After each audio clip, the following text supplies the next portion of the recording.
प्यारे बच्चों, आज के इस लेक्चर में हम क्लास 10th का जो सैम्पल पेपर है 2023-24 का, उसका सेट बी करेंगे। सैम्पल पेपर ज़रूरी है क्योंकि इससे आपको एक आइडिया हो जाएगा कि आपका फाइनल एग्ज़ाम कैसा होगा। साथ में इम्पोर्टेंट क्वेश्चंस का भी पता चल जाता है सैम्पल पेपर से, क्योंकि हरियाणा बोर्ड ने ये सैम्पल पेपर प्रोवाइड करवाए हैं। तो जितने भी क्वेश्चन होते हैं काफ़ी इम्पोर्टेंट होते हैं। हम चारों सैम्पल पेपर के जो सेट हैं उनको करेंगे, सेट ए, बी, सी और डी। उसी सीरीज़ के तहत आज हम सेट बी को कर रहे हैं, तो इसका लेक्चर शुरू करते हैं। क्वेश्चन पेपर में जो टोटल क्वेश्चन है वो 38 है। तो जो 38 क्वेश्चन है उनमें से पहले जो 20 क्वेश्चन है वो एक एक नंबर के हैं, एमसीक्यू क्वेश्चन है। 38 क्वेश्चन है क्वेश्चन पेपर में, जिसमें से जो 20 क्वेश्चन है वो मल्टीपल चॉइस के हैं। 21 से 26 तक 2 मार्क्स के क्वेश्चन है। 27 और 28 है वो 4 नंबर के क्वेश्चन है। 29 और से लेकर 33 तक जो क्वेश्चन है वो 3-3 नंबर के हैं। 34 से 37 तक है वो 5 नंबर के क्वेश्चन है। क्वेश्चन नंबर 38 है वो मैप का क्वेश्चन है और वो 5 नंबर का है। इस तरह हमारा जो क्वेश्चन पेपर है वो कंप्लीट होता है। तो हम क्वेश्चन पेपर को शुरू करते हैं। पहला क्वेश्चन है, निम्नलिखित में से सरस्वती सिंधु सभ्यता का कौन सा पूरा स्थल हरियाणा में स्थित है? राखीगढ़ी, बनावली, मिथालल, उपरोक्त सभी। तो जो आंसर होगा वो घ होगा, उपरोक्त सभी, क्योंकि तीनों ही जो स्थान है वो हरियाणा में स्थित है। Question number second, Saraswati Sindhu सभ्यता के किस स्थल जुते हुए खेत के साक्ष्य मिले हैं? तो कालीबंगा में जुते हुए खेत के साक्ष्य मिले हैं, तो जो आंसर होगा वो घ होगा। क्वेश्चन नंबर थर्ड, रोमन सभ्यता में युद्ध का देवता कौन है? तो रोमन सभ्यता में युद्ध के देवता को हम मार्स कहते हैं, तो जो आंसर होगा वो घ होगा। क्वेश्चन नंबर फोर, कौन सा वेद भारतीय संगीत का मूल है? तो जो सामवेद है वो भारतीय संगीत का मूल है, तो जो आंसर होगा वो घ होगा। क्वेश्चन नंबर 5, ईसाई मत का प्रमुख क्या कहलाता है? तो ईसाई मत का जो प्रमुख है उसको हम पोप कहते हैं, तो जो आंसर होगा वो ख होगा। क्वेश्चन नंबर 6, चंद्रावर का युद्ध कब हुआ था? तो चंद्रावर का जो युद्ध हुआ था वो 1194 में हुआ था। क्वेश्चन नंबर 7, एजेंडा 21 का उद्देश्य था भूमंडलीय सतत पोषणीय विकास हासिल करना, तो जो आंसर होगा वो घ होगा। क्वेश्चन नंबर 8, इनमें से भारत की एक प्रमुख खाद्य फसल है? ज्वार, रबड़, बाजरा या रागी। तो जो खाद्य फसल है वो रबड़ है, जबकि तीनों है ये खाद्य फसल है। क्वेश्चन नंबर 9, सार्वजनिक क्षेत्र के सभी उपक्रम अपने इस्पात को किसके माध्यम से बेचते हैं? तो वो सेल के माध्यम से बेचते हैं, तो जो आंसर होगा वो क होगा। क्वेश्चन नंबर 10, बेल्जियम में सामुदायिक सरकार का चुनाव कौन करता है?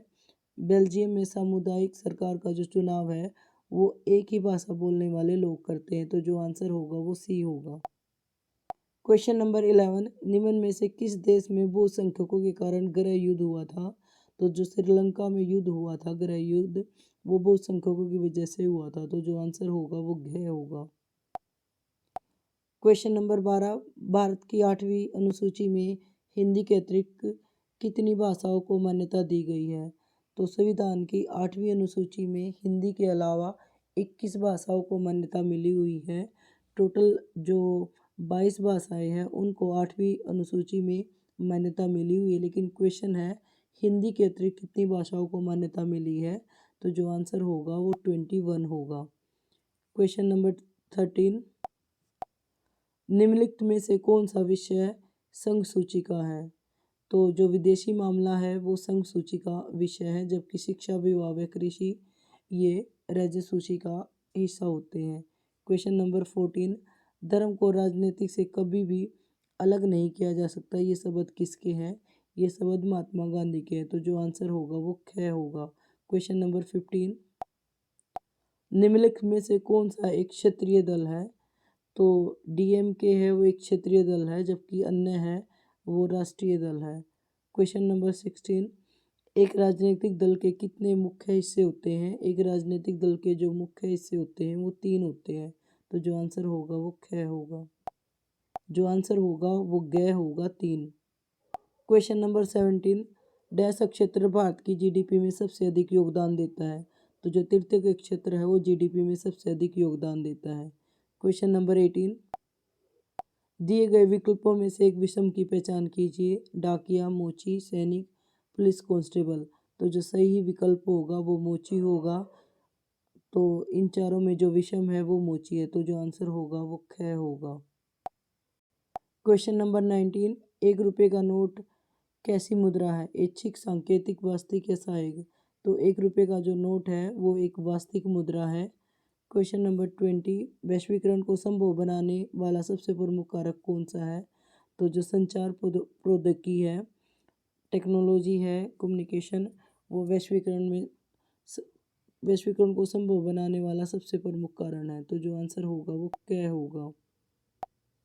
क्वेश्चन नंबर 21, तराइन का प्रथम युद्ध कब और किसके बीच हुआ? इस युद्ध का क्या परिणाम हुआ? तराइन का जो प्रथम युद्ध हुआ था वो 1191 में हुआ था और ये पृथ्वीराज चौहान तथा मोहम्मद गौरी के बीच में हुआ था, जिसमें पृथ्वीराज चौहान की विजय हुई थी और मोहम्मद गौरी भाग गया था मैदान में से। तराइन के प्रथम युद्ध में पृथ्वीराज चौहान की विजय हुई थी, जबकि मोहम्मद गौरी अपनी जान बचाकर युद्ध से भाग गया था। और अगर बात की जाए तराइन के दूसरे युद्ध की, तो तराइन का दूसरा युद्ध था 1192 में हुआ था, 1 साल बाद, और ये भी पृथ्वीराज चौहान और मोहम्मद गौरी के बीच में हुआ था। इस द्वितीय युद्ध में मोहम्मद गौरी की विजय हुई थी और पृथ्वीराज चौहान की पराजय हुई थी। क्वेश्चन नंबर 22, आर्थिक नियोजन का अर्थ क्या है? आर्थिक नियोजन यानी कि इकोनॉमिक्स प्लानिंग क्या होती है? संसाधनों का प्रयोग विवेकपूर्ण ढंग से उचित तरीके से करना आर्थिक नियोजन कहलाता है। साधनों का प्रयोग जब किसी लक्ष्य को प्राप्त करने के लिए विवेकपूर्ण ढंग से और उचित दर से किया जाता है तो उसे हम आर्थिक नियोजन कहते हैं। भारत में पंचवर्षीय योजना अपनाई जाती है, वो आर्थिक नियोजन का ही एक भाग है जिससे हम अपने लक्ष्य को प्राप्त कर सकते हैं। क्वेश्चन नंबर 23, सतत पोषणीय आर्थिक विकास का अर्थ समझाइए। सतत पोषणीय आर्थिक विकास का जो दूसरा नाम है वो धारणीय विकास भी है। धारणीय विकास से अभिप्राय है कि पर्यावरण को नुकसान पहुंचाए बगैर अपने विकास को करना सतत पोषणीय आर्थिक विकास कहलाता है। यानी कि हमें साधनों का प्रयोग इस तरह करना चाहिए ताकि भावी पीढ़ी के लिए भी विकास की साधन रह जाए, यानी कि भावी पीढ़ी की भी आर्थिक विकास होना चाहिए और वर्तमान पीढ़ी का भी विकास होना चाहिए। तो जो सतत पोषणीय आर्थिक विकास है वो वर्तमान पीढ़ी और भावी पीढ़ी दोनों पीढ़ियों का ध्यान रखता है और पर्यावरण को बचाना सतत पोषणीय आर्थिक विकास का मुख्य तत्व है। क्वेश्चन नंबर 24, राजस्थान के लोग वर्षा जल को किस प्रकार प्रयोग करते हैं? यानी कि वर्षा जल को वो किस तरह बचाते हैं? तो जो राजस्थान के लोग हैं वो वर्षा के जल का संग्रह करते हैं, उसको बचा कर रखते हैं, क्योंकि राजस्थान में पानी की कमी है। तो जब भी बारिश होती है, वर्षा होती है, तो वो अपने घरों की छतों पर पानी को इकट्ठा कर लेते हैं। जो छत होती है वो ढलान की तरह होती है, ढलान के रूप में होती है। तो घर के अंदर ही भूमिगत टैंक बनाया जाता है और भूमिगत टैंक में जो वर्षा का जल है वो स्टोर किया जाता है। छत में बड़ी बड़ी नाली लगाई जाती है जो भूमिगत टैंक से कनेक्टेड होती है और छत का जो पानी है वो इकट्ठे होकर इस टैंक में जमा होता रहता है। बारिश का जो पहला पानी होता है वो स्टोर नहीं किया जाता, जबकि जो अन्य जल है, जब अन्य बारिश होती है तो वो पानी भूमिगत टैंक में स्टोर किया जाता है, जिसका प्रयोग वो पीने के लिए और अन्य आवश्यकताओं को पूरा करने के लिए करते हैं। क्वेश्चन नंबर 25, राष्ट्रीय आय किसे कहते हैं? राष्ट्रीय आय एक देश की एक लेखा वर्ष के अंदर जितनी भी वस्तु और सेवाओं का निर्माण हुआ है उनके बाजार मूल्य को और विदेशों से प्राप्त होने वाली शुद्ध साधन आय को जब हम जोड़ देते हैं तो वो हमारी राष्ट्रीय आय कहलाती है। और जब हम वस्तु और सेवाओं के मूल्य को जोड़ते हैं तो उसे हम जीडीपी कहते हैं, सकल घरेलू उत्पाद। और उसमें विदेशों से प्राप्त शुद्ध कारक आय को जब हम जोड़ देते हैं तो हमारी राष्ट्रीय आय कहलाती है। क्वेश्चन नंबर 26, भारत में शक्तियों के विकेंद्रीकरण की क्यों आवश्यकता है? तो शक्तियों के विकेंद्रीकरण का मतलब है सत्ता का बंटवारा, यानी कि शासन की जितनी भी शक्तियाँ हैं उनका बंटवारा किया जाना। तो सत्ता का जब बंटवारा होता है तो वो 3 लेवल से होता है भारत में: केंद्र सरकार, राज्य सरकार और स्थानीय सरकार। तो जब शक्तियों का बंटवारा होता है तो वो लोकतंत्र के पक्ष में होता है, जिससे देश का समुचित विकास होता है और देश की जो अखंडता है वो बनी रहती है। तो शक्तियों के बंटवारा होने से आपसी झगड़ा है वो कम होता है, स्थानीय समस्याओं का जो सलूशन होता है वो स्थानीय स्तर पर ही हो जाता है। इस तरह जब सत्ता का बंटवारा किया जाता है तो देश को सुचारू ढंग से चलाया जा सकेगा। क्वेश्चन नंबर 27, हमें प्रश्नों के जो उत्तर हैं वो पैराग्राफ को पढ़कर देने हैं, यानी कि केस स्टडी है। केस स्टडी को पढ़ने के बाद ही हमें क्वेश्चंस के आंसर देना है। तो पढ़ लेते हैं। जब केंद्र व राज्य सरकार से शक्तियाँ लेकर स्थानीय सरकार को दी जाती है तो इसे सत्ता का विकेंद्रीकरण कहते हैं। अभी क्वेश्चन आया भी था। विकेंद्रीकरण के पीछे जो बुनियादी सोच यह है कि अनेक मुद्दों और समस्याओं का निपटारा स्थानीय स्तर पर ही बढ़िया ढंग से हो सकता है।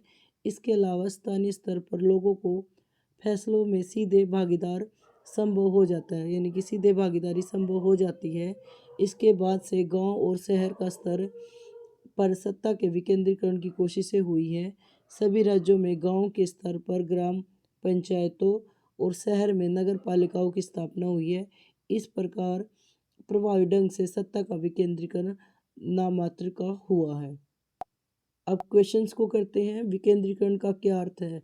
पैराग्राफ में दे रखा है, शक्तियों का जब बंटवारा किया जाता है तो वो विकेंद्रीकरण कहलाता है।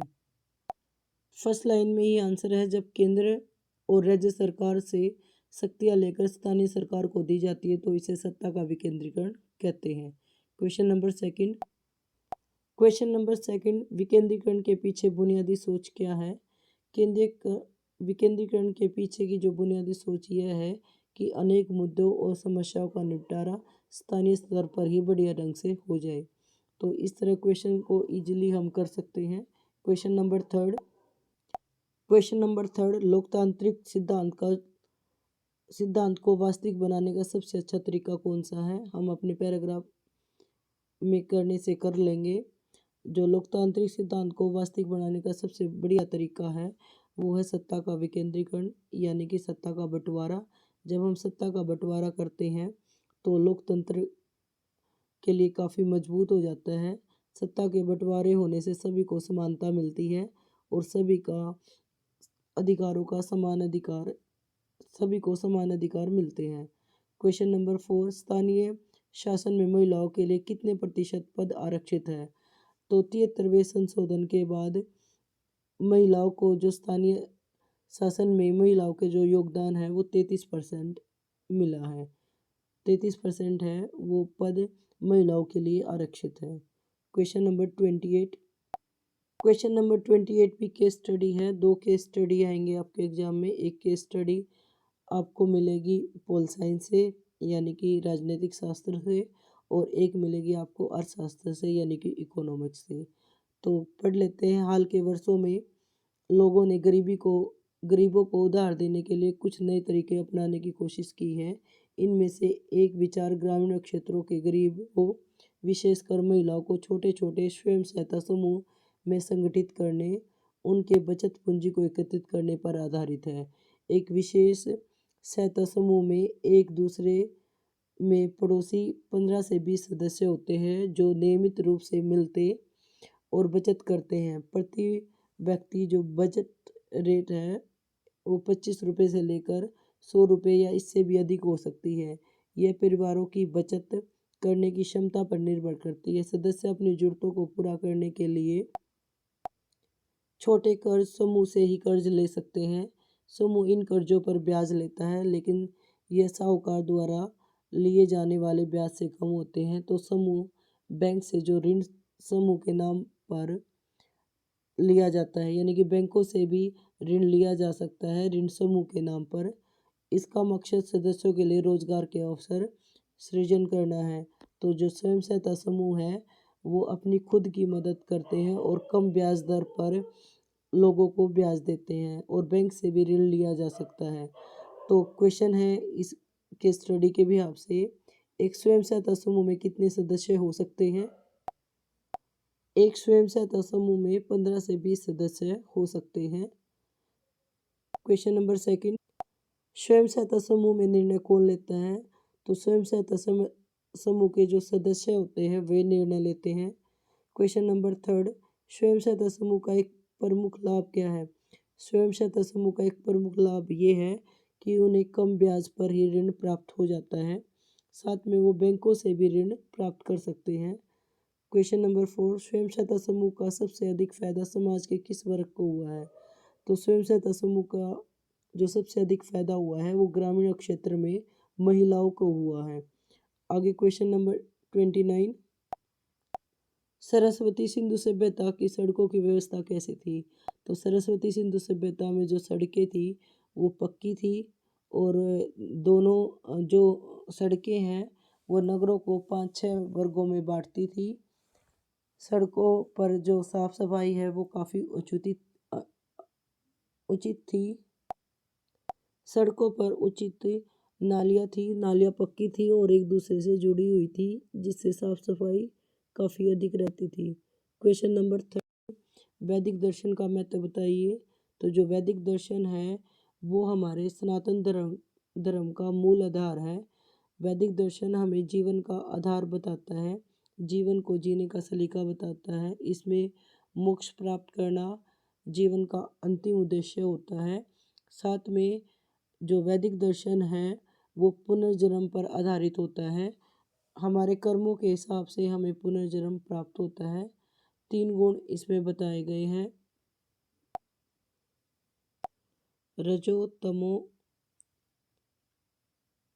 रजोगुण, तमोगुण और सतोगुण होता है। तीनों गुणों का इन्होंने वर्णन किया है। जो सनातन धर्म है वो 4 पुरुषार्थ पर आधारित है, धर्म, अर्थ, काम और मोक्ष। 4 इसके मेन पुरुषार्थ है, धर्म, अर्थ, काम और मोक्ष। मोक्ष जीवन का अंतिम लक्ष्य होता है। वैदिक दर्शन विश्व के प्राचीन दर्शनों में से सर्वाधिक प्रसिद्ध दर्शन है। वैदिक दर्शन भारतीय संस्कृति परंपरा का एक आधार स्तंभ है। वैदिक दर्शन हमें श्रेष्ठ जीवन जीने की प्रेरणा देता है। क्वेश्चन नंबर 31, पहाड़ी क्षेत्रों में मृदा अपरदन की रोकथाम के उपाय बताइए। तो जो मृदा अपरदन होता है यानी कि भूमि कटाव होता है उसको कैसे रोका जा सकता है? जो पहाड़ी क्षेत्र में मृदा अपरदन रोकने के तरीके हैं, हम सीढ़ी नुमा खेती कर सकते हैं। सीढ़ी नुमा खेती करने से मृदा अपरदन को रोका जा सकता है। एक रक्षक मेखला की जा सकती है, यानी कि वृक्षों को कतार के रूप में लगाया जा सकता है जिससे मृदा की बचाई जा सकती है। तीसरा, वन रोपण कर सकते हैं, ज़्यादा से ज़्यादा पेड़ लगाकर हम मृदा अपरदन को बचा सकते हैं। बड़े बड़े खेतों में घास की पट्टियाँ लगाकर भी मृदा अपरदन को रोका जा सकता है, इसे हम पट्टी कृषि कहते हैं। क्वेश्चन नंबर 32, भारत में जैव विविधता को कम करने वाले कारकों का वर्णन कीजिए। यानी भारत में जो जैव विविधता है वो लगातार कम क्यों हो रही है, उसके पीछे क्या कारण है वो हमें बताने हैं। तो सबसे पहले देख लेते हैं जैव विविधता क्या होती है। जैव विविधता से अभिप्राय है जब बहुत सारे जीव, वन्य जीव या मानव मिलकर आपस में जीवित रहते हैं, एक आश्रित रहते हैं, यानी कि पृथ्वी पर जब बहुत सारे जीव एक दूसरे से मिलकर सहयोग से एक दूसरे पर निर्भर रहते हैं, जीवित रहते हैं, तो उसे हम जैव विविधता कहते हैं। पृथ्वी पर अलग अलग तरह के जीव, अलग अलग तरह की प्रजातियां मिलती हैं। जब ये प्रजातियां खत्म होनी शुरू हो जाती हैं तो इसे जैव विविधता के लिए हम खतरा मानते हैं। तो जैव विविधता कम होने का सबसे मेन रीज़न है वनों की कटाई, जैसे ही वनों की कटाई होती है तो वनों में रहने वाले जो जीव हैं उनकी संख्या घट जाती है। दूसरा है शिकार। अवैध शिकार लगातार होता है वन्य जीवों का। जो वन्य जीवों के शिकार होने की वजह से उनकी संख्या कम हो जाती है। जैव जैव विविधता कम हो जाती है। दूसरा जो क्लाइमेट है, जलवायु है, वो लगातार चेंज हो रही है। जलवायु के चेंज होने से भी जैव विविधता पर असर पड़ता है, क्योंकि जितने भी जीव जंतु हैं वो जलवायु पर ही डिपेंड रहते हैं। ग्लोबल वार्मिंग की वजह से जैव विविधता में कमी आई है। लगातार पृथ्वी का तापमान है वो बढ़ रहा है, टेम्परेचर, जिसकी वजह से बहुत सारे जीव जंतुओं की जो प्रजातियां हैं वो कम हुई हैं। क्वेश्चन नंबर 33, लोकतंत्र के गुण बताइए। लोकतंत्र के अंदर कौन कौन से गुण होते हैं? तो लोकतंत्र की वजह से समानता आती है, सभी व्यक्तियों को समान अधिकार प्राप्त होते हैं, अधिकारों का कोई उल्लंघन नहीं होता, अधिकार सुरक्षित होते हैं।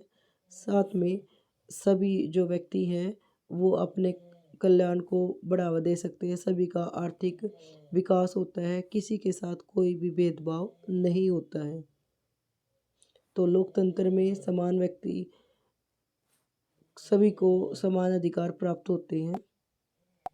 इस तरह लोकतंत्र में सभी को समान अधिकार मिलते हैं, सभी व्यक्तियों की गरिमा बनी रहती है, सभी को सम्मान मिलता है और जो फैसले लिए जाते हैं वो उचित फैसले लिए जाते हैं। समस्याओं का समाधान आसानी से निकाला जा सकता है, सही फैसले लिए जाते हैं। लोकतंत्र है वो सभी के लिए कल्याण का एक मार्ग है। क्वेश्चन नंबर 34, जैन धर्म और बौद्ध धर्म में क्या समानताएं हैं? जैन धर्म और बौद्ध धर्म दोनों ही मनुष्य के दुखों का कारण मनुष्य की इच्छाएं बताते हैं, यानी कि जो संसार है वो दुखों का घर है और दुखों का जो कारण है वो मनुष्य की इच्छाएं हैं। जब मनुष्य अपनी इंद्रियों को वश में करना शुरू कर देता है तो उसके जो दुख है वो भी कम हो जाते हैं, खत्म हो जाते हैं। दोनों दर्शन कर्म के सिद्धांत पर विश्वास रखते हैं और पुनर्जन्म पर विश्वास रखते हैं, यानी कि किसी भी व्यक्ति को जो जन्म मिलता है वो उसके कर्मों की वजह से मिलता है। इंसान जैसा कर्म करता है उसको वैसा ही रिजल्ट मिलता है। दोनों धर्मों का जो उद्देश्य है वो मोक्ष प्राप्ति है। जैन धर्म और बौद्ध धर्म दोनों का जो अल्टीमेट लक्ष्य होता है वो मोक्ष प्राप्त करना होता है। मोक्ष का मतलब होता है जन्म और मरण का जो बंधन है उससे मुक्ति मिल जाती है। बार बार जन्म और मरण के चक्कर से जो व्यक्ति है वो मुक्त हो जाता है। दोनों दर्शन नैतिक शिक्षा पर बल देते हैं, जीवन को उच्च मार्ग पर पहुंचाने के लिए नैतिकता का पालन करना पर जोर देते हैं। तो जैन धर्म और बौद्ध धर्म दोनों ही सत्य के मार्ग पर चलते हैं, अहिंसा को प्रमुख मानते हैं। अहिंसा शारीरिक और मानसिक दोनों तरह से हो सकती है। तो इस तरह जैन धर्म और बौद्ध धर्म में बहुत सारी समानताएं हैं। अथवा में क्वेश्चन है, मिस्र की प्रशासनिक व्यवस्था का वर्णन कीजिए। तो मिस्र में जो सबसे उच्च होता था, जो उच्च अधिकारी था यानी कि राजा होता था, उसे हम फराहो बोलते थे। फराहो के पास अनलिमिटेड शक्ति होती थी, वो एक तरह से देवता होता था। सभी जो व्यक्ति हैं उसे परमेश्वर की तरह पूजते थे। फराव के जो नीचे होता था वो वजीर होता था, यानी कि मंत्री होता था। वो फराव को यानी कि राजा को सहायता भी देता था और सलाह भी देता था। वजीर के नीचे परिषद होता था, परिषद ग्रुप होता था, यानी कि एक तरह सभा होती थी जो विभिन्न तरह के मसलों को हल करती थी। जो परिषद सलाह देती थी उसको साहू बोलते थे, सारू बोलते थे। और जो सेना होती थी उसका मुख्य न्यायाधीश होता था वो फ्राउ होता था, यानी कि फ्राउ है वो एक निरंकुश राजा होता था। उस पर दैवीय शक्तियों मानी जाती थी कि उसके अंदर दैवीय शक्तियाँ होती हैं, उसके जो भी फैसले होते हैं वो सही होते थे। तो राजा है वही मुख्य न्यायाधीश होता था। जबकि जो मिस्र है उसमें सेना है, सेना का जो अध्यक्ष होता था वो सामंत होता था। सामंत सेना को संभालता था और सेना के फैसले लेता था। इस तरह मिस्र के जितने भी प्रशासनिक कार्य थे उनमें फराह यानी कि राजा है वो मेन काम करता था और वो ही एक देवता की तरह काम करता था। क्वेश्चन नंबर 35, बहुउद्देशीय परियोजना के लाभ व हानि बताइए। बहुउद्देशीय परियोजनाएं क्या होती हैं? बहुउद्देशीय परियोजनाएं जब हम किसी नदी पर बांध बनाकर उस पानी को स्टोर कर लेते हैं और उस पानी का प्रयोग हम मल्टीपल ऑब्जेक्टिव के लिए करते हैं, मल्टीपल पर्पज़ के लिए करते हैं, तो उसे हम बहुउद्देशीय परियोजना कहते हैं। बहुउद्देशीय परियोजना के लाभ भी हैं और हानि भी है। लाभ इसलिए है कि इससे बिजली बनती है, जब पानी को स्टोर किया जाता है तो बिजली बनती है। दूसरा, इससे बाढ़ आने की जो समस्या है वो टल जाती है, क्योंकि नदी पर बांध बनाए जाते हैं तो जो पानी है वो उसका बहाव है वो ज़्यादा नहीं होता, तो बाढ़ आने की स्थिति कम रहती है। साथ में उस पानी में मछली पालन और दूसरे नाव चलाने के कार्य भी किए जा सकते हैं। पर्यटन को बढ़ावा मिलता है, जिससे आमदनी बढ़ती है। तो ये बहुउद्देशीय परियोजना के लाभ है। अगर हम हानि की बात करें तो ये पर्यावरण के लिए कई बार गलत साबित होता है। बहुउद्देशीय परियोजनाओं के कारण जो नदियों का प्राकृतिक बहाव है वो रुक जाता है। राज्यों के बीच में कई बार पानी की वजह से लड़ाइयाँ होती हैं और ये पर्यावरण के लिए भी नुकसानदायक होता है। इसके ऑप्शन में जो क्वेश्चन है, जलोढ़ मिट्टी का विस्तारपूर्वक वर्णन कीजिए। तो जो जलोढ़ मिट्टी है वो काफ़ी उपजाऊ मिट्टी होती है और ये पूरे उत्तरी भारत में मिलती है। जलोढ़ मिट्टी इसलिए होती है क्योंकि नदियों द्वारा बहाकर लाई जाती है। इसमें खनिज लवणों की अधिकता होती है और ये काफ़ी उपजाऊ होती है। गेहूं के पैदावार के लिए जो जलोढ़ मिट्टी है वो काफ़ी महत्वपूर्ण है। क्वेश्चन नंबर 36, संघीय व्यवस्था की विशेषता बताइए। तो संघीय जो व्यवस्था होती है उसमें लिखित संविधान होता है और शक्तियों का विकेंद्रीकरण होता है, यानी कि केंद्र सरकार, राज्य सरकार और स्थानीय सरकारों के बीच में सत्ता का बंटवारा होता है। तो विकेंद्रीकरण होने की वजह से जो सत्ता है वो अच्छी तरह चलती है। जो कोई भी समस्या है, चाहे वो आर्थिक है, सामाजिक है, किसी भी मुद्दे का सलूशन आसानी से निकल जाता है। स्थानीय सरकार भी किसी भी समस्या का सलूशन निकाल सकती है। और जो संविधान है लिखित है, यानी कि जो सत्ता का बंटवारा होता है वो लिखित में होता है, जिसकी वजह से कोई भी झगड़ा या किसी भी तरह की कोई समस्या नहीं होती है। संघीय व्यवस्था में जो संविधान है वो सबसे प्रमुख होता है।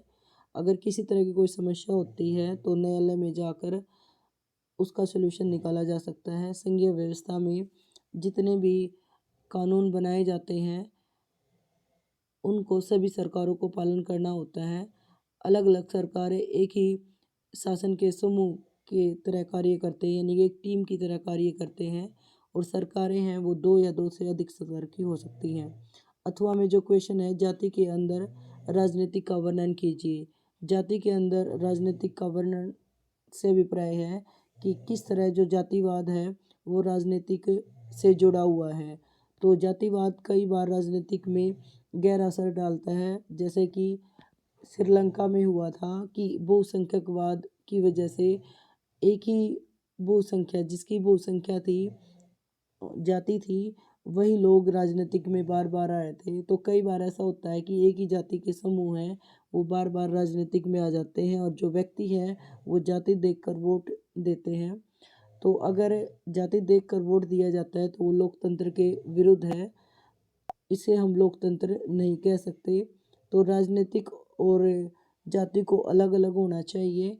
जाति को देखकर हमें कभी भी वोट नहीं देना चाहिए। जातिवाद की वजह से राजनीतिक में वही व्यक्ति सत्ता हासिल करता है जिसकी संख्या ज़्यादा होती है, यानी कि जाति स्वयं बड़ा बताना चाहती है अपने आप को। जाति सत्ता प्राप्त करना चाहती है। सत्ता प्राप्ति के लिए गठबंधन या गठजोड़ करती है। जिस जाति की संख्या अधिक होती है उम्मीदवार भी उसी जाति का चुनाव लड़ता है। तो जाति को जितना अलग किया जाए राजनीतिक से उतना ही अच्छा है। क्वेश्चन नंबर 37, उपभोक्ता शोषण के तरीकों का वर्णन कीजिए। उपभोक्ता शोषण से अभिप्राय है कि जो उपभोक्ता है उसको उचित मूल्य पर उचित प्रोडक्ट नहीं मिलता, तो उसके अलग अलग तरीके हैं। कई बार जो क्वालिटी होती है वो, यानी कि निम्न क्वालिटी के जो प्रोडक्ट हैं वो उपभोक्ता को मिल जाते हैं, निम्न गुणवत्ता वाले प्रोडक्ट बनाए जाते हैं। ये उपभोक्ता शोषण का एक तरीका है। कई बार जो तौल किया जाता है या मापा जाता है वो सही नहीं जाता है, माप तौल सही नहीं होता, जिससे उपभोक्ता शोषण का शिकार होता है। थर्ड है एमआरपी, यानी कि जो मैक्सिमम रिटेल प्राइस है उससे भी ज़्यादा प्राइस एक कंज्यूमर से ले लिया जाता है, उपभोक्ता से लिया जाता है। उपभोक्ता अगर अनपढ़ है तो उससे कोई भी चार्ज ले लिया जाता है। ये भी उपभोक्ता शोषण का एक तरीका है। कई बार जो किसी प्रोडक्ट की जो पब्लिसिटी है वो इस तरह की जाती है, उपभोक्ता शोषण का शिकार हो जाता है। और जो चीज़ें हैं वो मिलावटी होती हैं, मिलावट की वजह से भी वो उपभोक्ता का शोषण होता है। वो उचित मूल्य देता है लेकिन जो वस्तु मिलती है उसे वो मिलावटी मिलती है, तो ये भी उपभोक्ता का शोषण है। कई बार जमाखोरी और कालाबाजारी के कारण भी उपभोक्ता का शोषण होता है। इस तरह जो उपभोक्ता का शोषण है वो कई तरह से होता है। उपभोक्ता को जागरूक होना चाहिए, उसे जो एडवर्टाइजमेंट है उनको अपने विवेक के हिसाब से ध्यानपूर्वक समझना चाहिए, तभी किसी प्रोडक्ट को खरीदना चाहिए। तो एमआरपी को भी देखना चाहिए अच्छी तरह, इस तरह वो अपने शोषण से बच सकता है। इसके अथवा में क्वेश्चन है, संगठित और असंगठित क्षेत्रों की रोजगार परिस्थितियों की तुलना कीजिए। संगठित क्षेत्र वह क्षेत्र होता है जो सरकार से जुड़ा होता है, इसके नियम होते हैं, रूल रेगुलेशन होते हैं, जबकि जो असंगठित क्षेत्र होता है वो निजी क्षेत्र होता है। संगठित क्षेत्र में जो काम के नियम हैं या घंटे हैं वो फिक्स होते हैं, काम के घंटे फिक्स होते हैं, जो वेतन है वो भी नियमित होता है। आपको अगर कोई चिकित्सा की सुविधा है तो वो भी उपलब्ध कराई जाती है सरकार के द्वारा। आपको छुट्टियों का प्रावधान होता है। संगठित क्षेत्र में रिटायरमेंट होने के बाद भी आपको मासिक वेतन मिलता है। इस तरह जो संगठित क्षेत्र है वो आपके रोजगार सुरक्षा की गारंटी देता है, जबकि जो असंगठित क्षेत्र होता है उसमें जो काम के घंटे हैं वो फिक्स नहीं होते हैं। आपको दैनिक मजदूरी मिलती है, अगर आपने दैनिक मजदूरी के हिसाब से काम किया है तो आपको वेतन मिलता है, अदरवाइज़ आपको वेतन नहीं मिलता। सेवानिवृत्ति के बाद भी आपको पेंशन नहीं मिलती, चिकित्सा की कोई सुविधा आपको नहीं मिलती और काम के घंटे हैं वो भी फिक्स नहीं होते। आगे क्वेश्चन नंबर 38। क्वेश्चन नंबर 38 है, वो विश्व के मानचित्र पर हमें यूनानी सभ्यता और रोमन सभ्यता अंकित करनी है। आज के लेक्चर में हमने सैम्पल पेपर बी को कंप्लीट सोल्व किया है। आज के लिए इतना ही, धन्यवाद, थैंक्स फॉर वॉचिंग। आने वाले वीडियो में हम अलग सैम्पल पेपर को करेंगे। धन्यवाद, थैंक्स फॉर वॉचिंग।